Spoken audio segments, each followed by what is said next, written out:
Chicos, apa kabar semua? Semoga kita semua dalam kondisi baik-baik aja tanpa kekurangan suatu apapun, dan yang pastinya selalu dalam lindungan Tuhan Yang Maha Kuasa. Ketemu lagi di channel aku, channel Safitri KS. Wong deso sobo Spanyol, tapi sekarang lagi sobo Yunani. Lagi bolang-bolang. Lagi ngebolang kita. Jadi di video selanjutnya, di video sebelumnya aku sudah menceritakan tentang perjalanan kami dari Santorini. Perjalanan liburan kami di Santorini, tempat yang indah dan mempesona dan tidak bisa dilupakan. Paling tidak seumur hidup. Iya, paling tidak seumur hidup satu kali kita udah kesana. Oke. Nah, jadi sekarang kita mau cerita yang di Athena. Oke. Jadi begitu sampai kami di pelabuhan dari Santorini ke Athena, pelabuhan bus. Ada sesuatu yang menurut kami unik, karena di sini itu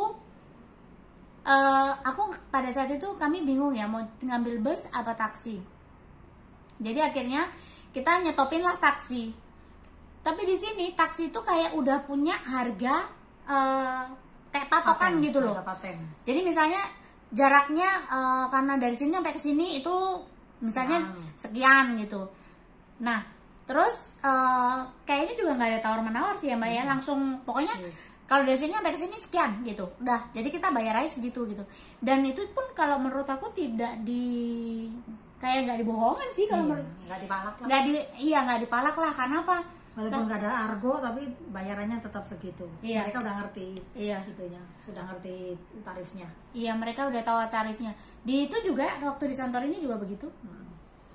Jadi kayaknya di Yunani itu begitu ya. Aku nggak tahu sih apakah hanya di Athena sama di Santorini yang begitu atau enggak. Tapi yang jelas kita udah dipatok segitu, nggak ada argo. Jadi jangan nanya argo ya. Jadi kalian harus nanya harganya pada saat kalian masuk. Jangan pada saat udah turun kalian baru nanya. Nanti diketok kali ya, nggak ngerti ya, kita juga. belum pernah diketok, tapi masuk kita memang nanya sebelum naik. Iya, kita nanya sebelum naik. Tapi ada juga kan sebelum kita naik itu ada berapa orang tuh, satu taksi yang naik kurang 6 orang. Oh iya, itu parah itu. Nah, yang tukang taksinya sampai geleng-geleng. Iya, lah tukang taksinya juga yang ngambil. Nah, terus itu yang pertama, pengalaman kami yang pertama.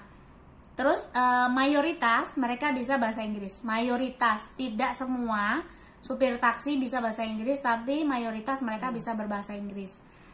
Nah, terus selama di Athena ini kami kemana aja sih? Ke Akropolis itu sudah pasti. Ke Parthenon itu iya. Terus kami naik bus keliling-keliling Athena.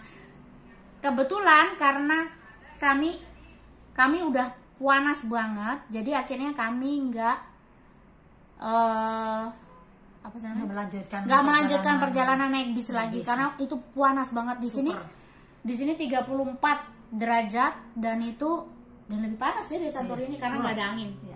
Kita udah merasakan naik sekali cukup kita berteduh di tempat yang itu aja. Kayak kebakar gitu, kayak apa? Tensilan net gitu.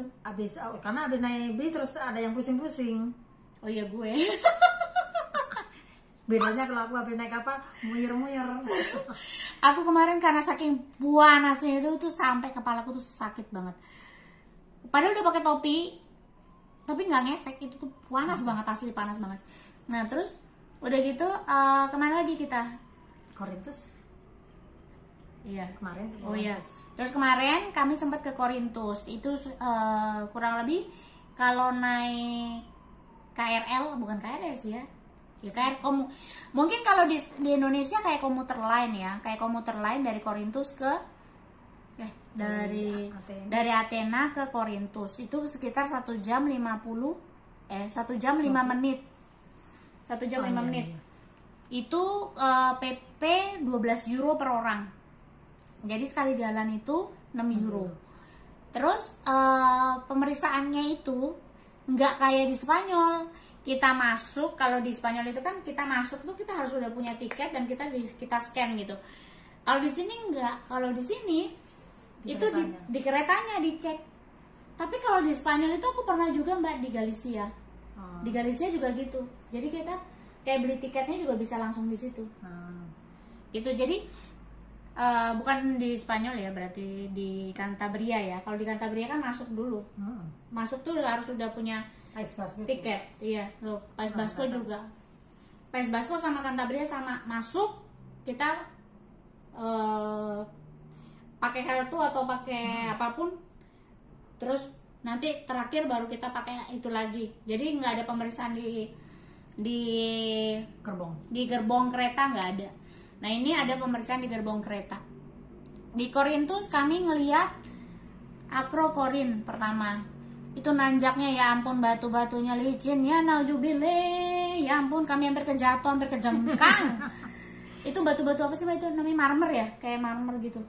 Ya, Batu-batu apa sih itu? kayaknya batu kali itu mah, tapi saking gak tahu sampai halus licin kayak gitu. Ya batu kali lah ya, tapi itu di daerah yang berapa sih? Bergunung-gunung gitu. Jadi kebayang nggak sih? Kebayang nggak sih kalau hujan? Itu dari gitu tanahnya pasir juga gitu. Sebetulnya ini daerah sini tidak recommended ya kalau buat orang yang punya anak gitu, karena takutnya naik ke sana, naik terus jatuh malah bahaya gitu. Kalau digendong pun bahaya juga gitu ya. Kalau ini sih nggak recommended buat kalau Acropolis ya gampang. Kalau Acropolis walaupun tinggi enak, naiknya nggak terasa. Tapi kalau yang di Korintus kemarin iya, tidak dianjurkan untuk anak itu. Karena jalanannya belum bagus lah, jalanannya berbatu-batu gitu. Jadi ngeri lah untuk kita, apalagi sambil gendong, itu nggak recommended banget. Terus habis dari situ kita ke kanal. Museum dulu. Kita ke museum Korintus. Aku lupa namanya apa ya. Nanti aku tulis di sini namanya apa. Pokoknya kita ke museum. Itu di situ di museumnya bagus sih sebetulnya. Itu jadi kayak puing-puing gitu, kayak puing-puing bangunan, reruntuhan bangunan gitu. Itu tuh katanya dulu itu ada berhubungan dari Acrocorin sampai ke bawah. Itu jadi kayak pusat pertahanannya mereka. Dan disitulah kita baru melihat namanya makam orang zaman dulu. Kelihatan tengkoraknya, sampai aku ngeri banget. Tapi di situ kami nggak boleh foto, nggak boleh video sama sekali. Itu dilarang. Jadi kami nggak videoin kalau di situ ya. Cuman ada beberapa foto doang. Tapi itu di luar. Di dalam kita nggak boleh. Yang di makam itu nggak boleh. Nggak boleh. Kita hanya ngelihat itu. Karena sampai apa itu? Tempat tidurnya, lubangnya, dan lubang ada mayatnya, kayak pemandiannya ada semua. Ada semua. Dan itu juga ngeri juga ya bentuknya ya. Kalau kita bilang ya, dia mayatnya itu kayak lehernya nengok ke kiri, terus ininya begini, kakinya tuh kayak dilipat. Jadi kayak cuman pendek aja kuburannya segini. Saya mungkin 1 meter, nggak nyampe 1,5 meter mungkin ya, nggak? Mungkin 1,30 kalau mungkin. Pokoknya lebih kecil lah dibandingkan dengan kita. Kalau kita kan 2 meter, mereka tuh lebih pendek aja. Padahal orang sini tuh lebih tinggi-tinggi daripada kita. Iya, tapi emang kelihatan kok tulangnya kayak tulang kakinya kayak tulang kakinya tuh kayak dilipat gini loh, kayak sila gitu. Kalau kita sila tapi dalam posisi kita tiduran, gimana sih? Ya itu dah bayangannya kurang lebih. Nah itu di situ agak ngeri, agak kayak ada sensasi sedih kalau menurut aku ya. Pada saat aku masuk tuh ada sensasi sedih, terus kayak ya mungkin karena zaman dulu kan kayak harus perang, yang kayak gitu juga ya. Kehidupan mereka juga mungkin di apa sih? Itu rajanya yang kemarin di makam itu? Aku rasa enggak. Kalau raja pasti akan lebih. Atau petingginya? Aku rasa itu rakyat biasa Mbak. Karena kalau petinggi itu pasti di tempat khusus lah. Itu kan bukan tempat khusus. Gitu. Itu kalau menurutku ya. Cuman nggak tahu. Sensasinya sih itu ya sedih gitu. Mungkin juga pada saat itu ada wabah apa-apa kan kita juga nggak tahu ya. Itu sekitar tahun 1800-an itu. Terus udah gitu dari situ kita ke kanal Korintus. Itu membelah gunung ya? Itu membelah gunung, jadi laut dengan laut. Itu keren banget. Nanti aku akan tunjukin videonya juga. Itu keren banget. Kapal bisa ngelewatin situ. Mungkin semacam kayak terusan Suez kali. Ya. Ya. Jadi itu kayak Jadi dia kayak kanal gitu membelah gunung, gunungnya batu, keren banget. Dan di situ ada yang bungee jumping, tapi aku nggak ngebayang gimana rasanya bungee jumping di situ karena tinggi banget. Nggak tahu tingginya berapa itu. Nggak tahu berapa meter, itu puluhan meter itu pasti, dari atas sampai ke bawah itu puluhan meter. Itu tapi keren banget, itu tempat keren banget.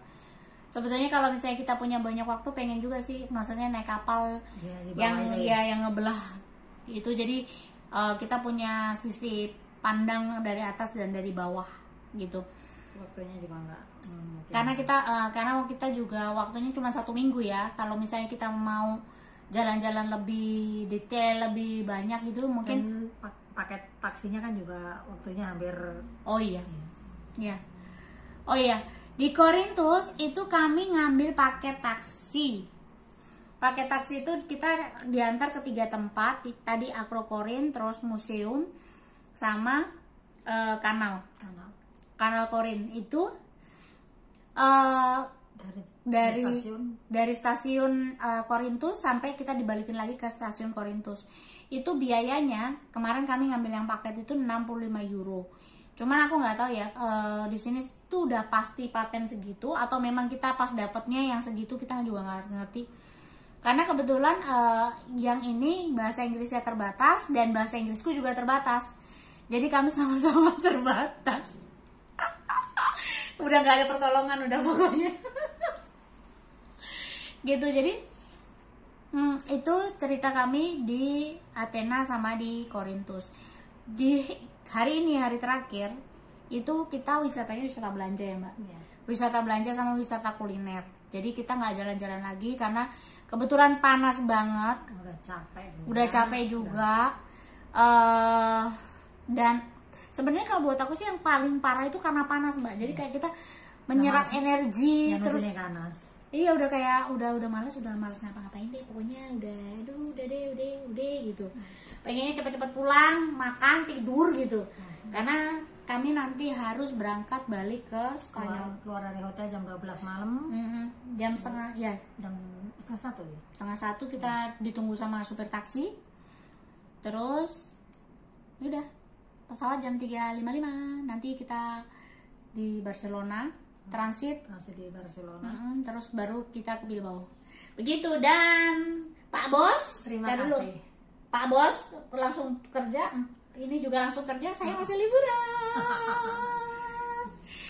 Bueno, jadi sekian dulu cerita kami tentang Yunani. Mungkin teman-teman yang udah pernah ke Yunani jalan-jalan mungkin bisa komentar di bawah. Jadi kita bisa sharing tentang pengalaman kita. Mungkin ada juga yang pengalaman kami bagus atau jelek atau apapun lah itu. Tapi kalau selama kami merasakan perjalanan ini kayaknya mayoritas baik. Bagus. Semuanya baik, bagus. Ya, dari makanan, dari pemandangan, dari orang-orangnya, iya. Pokoknya the best. Iya, cuman supir taksinya sama ada kemarin pedagang itu ya, pedagang apa sih namanya, souvenir gitu, itu bilang dari awal hati-hati sama dompet sama barang bawaan, soalnya banyak taruh di belakang, jangan di depan. Iya, banyak pencuri, dia bilang begitu. Udah 2 orang yang ngingetin kita kayak gitu, jadi kita memang bener-bener yang nggak. Pokoknya kita harus benar-benar yang lebih hati-hati, lebih pokoknya tas saya selalu di depan. Aku sampai nggak bawa dompet, aku cuma bawa ATM. Aku cuma bawa ATM doang, karena memang aku kan punya di HP itu aku punya SIM. Jadi kalau misalnya aku dimintain identitas, aku tunjukin aja SIMku gitu. Jadi sekian dulu videoku kali ini. Semoga ini bisa menambah cerita, informasi buat teman-teman yang mungkin mau jalan-jalan ke Yunani. Gitu. Jadi ini pandangan kami, so far so good semuanya. Oke. Jadi sekian dulu video kali ini, semoga ini bermanfaat buat teman-teman yang lain. Jadi jangan lupa like, komen, dan subscribe. Sampai ketemu di video selanjutnya. Bye bye.